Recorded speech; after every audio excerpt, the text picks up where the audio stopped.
And now the case is in the hands of the Department of Homeland Security, who will be deporting this individual from our country. The White House press secretary, Karoline Leavitt, was caught off guard during a tense Fox News interview when pressed about the Trump administration's controversial deportation policies. Under the hot lights, she tried to defend sending people back to foreign prisons without trials, but instead her responses only made things worse. So what happens when even Fox News starts to question the legitimacy of these actions? The U.S. has sent hundreds of mostly Venezuelan migrants to be held without trial at this mega prison in El Salvador. Under the Trump administration, the practice of deporting individuals, including US citizens, to foreign countries, particularly El Salvador, has stirred up a lot of controversy. One of the focal points of the debate is the use of El Salvador's terrorism confinement center CECOT, a facility that houses individuals accused of being part of violent gangs, including MS-13. The administration's approach, while framed as a necessary action to combat crime and terrorism, has raised some serious concerns about fairness and the legality of these deportations. These were bad people. That was a bad group of, as I say, comrades. Biden allowed millions of people, many of them criminals, many of them at the highest level. Other nations emptied their jails into the United States. Critics have argued that many of those being sent back to El Salvador and other countries might not be involved with gangs or violent activities. Some individuals have been deported despite a lack of clear evidence linking them to criminal organizations. This issue has led to growing dissatisfaction, especially when the deportation process bypasses legal due process, meaning that people can be sent back without going through a fair trial. It's one thing to remove someone if they've committed a crime, but it's another thing if they're simply being targeted based on questionable evidence or political agendas. Among those on the flights was Kilmar Abrego Garcia, who the administration acknowledges was deported by mistake from Maryland to El Salvador despite having protected status. A particularly troubling case that's come to light involves Kilmar Abrego Garcia, a US resident who was living in Maryland when he was mistakenly deported to El Salvador. Garcia's story has become a symbol of the flaws in the administration's approach to deportations. He was apprehended and deported not because of gang affiliation or terrorist activities, but because of a mix-up that saw him sent to a foreign prison system in a country that's not even his own. His deportation, which happened under questionable circumstances, highlights how the system can fail individuals who may have no ties to criminal groups whatsoever. His case wasn't just an isolated incident. It raised broader questions about how far the government was willing to go in its attempts to control immigration and deportations, even at the expense of basic human rights. The issue with deporting people to El Salvador and other countries isn't just a matter of what's happening to those deported. It also goes deeper into how this policy can be abused or misused, with some critics suggesting that it might be more about politics than protecting American citizens. While the government insists that it's doing this to fight crime and keep Americans safe, the lack of legal processes raises alarms. Why skip the courts? Why take people, including US residents, and send them off to foreign prisons without giving them a proper chance to defend themselves? To eradicate MS-13 and foreign terrorists from United States soil. So this is an individual who was detained and arrested because of the president's policies, and he will no longer be residing in the United States of America. During a tense exchange on Fox News, host Martha MacCallum pressed White House Press Secretary Karoline Leavitt on one of the most controversial aspects of the Trump administration's deportation policies. Why were individuals being deported without going through trials?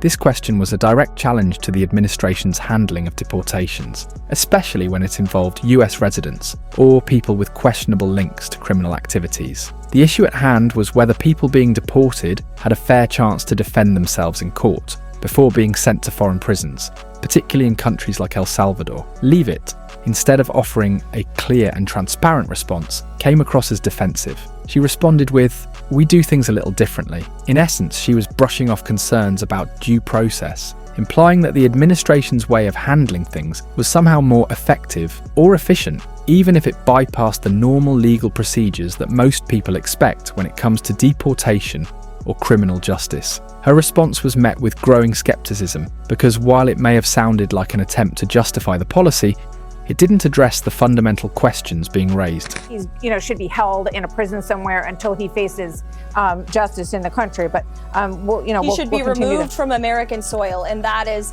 the policy that this administration is following. Okay. Her deflection seemed to avoid providing any solid legal reasoning for the actions being taken. The questions from McCallum were clear. Why not follow the standard legal process? Why skip the courts and send people straight to prisons in another country? But Leavitt's answers only created more confusion, with many feeling that her responses lacked the necessary legal backing to make sense of such drastic measures. To be fair, Leavitt's position wasn't easy. The administration's policy was undeniably controversial, and defending it in the face of tough questioning was bound to be difficult. However, by dismissing the concerns as a matter of doing things differently, Leavitt came across as someone who wasn't willing to engage in a serious conversation about the consequences of these actions. Instead of addressing the moral and legal implications of bypassing the justice system, she appeared to be giving a blanket defense that ultimately didn't hold up under scrutiny. Any determination at all that these people who were removed or being detained under the Alien Enemies Act are even members of Chandaragua. The Trump administration's decision to deport US citizens to foreign prisons has sparked significant legal and public backlash, with legal experts calling out the administration's actions as unconstitutional. The issue lies in the fact that deporting US citizens, especially to foreign prisons like those in El Salvador, bypasses the protections afforded to all individuals under US law. These protections include the right to due process, which is a cornerstone of the American justice system. The idea of sending US residents or citizens to foreign prisons without a proper trial or court hearing has not sat well with many, and it's being challenged on a legal level. One of the key legal challenges to these deportations comes from the Supreme Court, which has made it clear that individuals must have a court hearing before being deported under the Alien Enemies Act. This ruling essentially says that you can't just pluck someone out of the country and send them off to a foreign prison without giving them a chance to defend themselves in court. This is a vital protection in place to prevent people from being deported based on faulty information, bias, or political agendas. The court's stance reinforces the idea that the legal system should be followed, no matter how pressing the national security concerns may be. Who believes that these individuals should be living in America.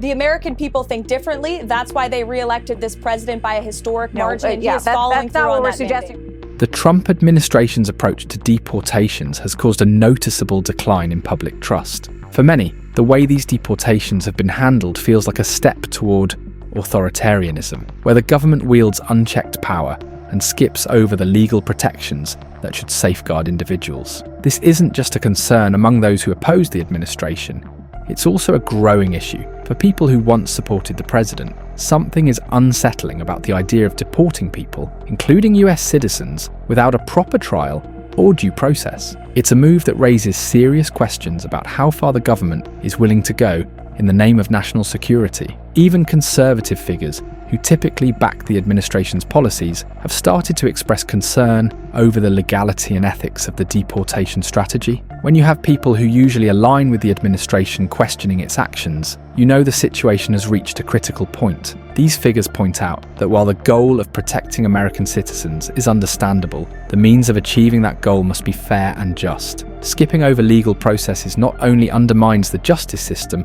but also opens the door for abuses of power. It's hard to ignore the fact that if the government can bypass due process for one group of people, it might start doing it for others. VE skip this part if the script is too long. So, what are your thoughts on this? Let us know in the comments below.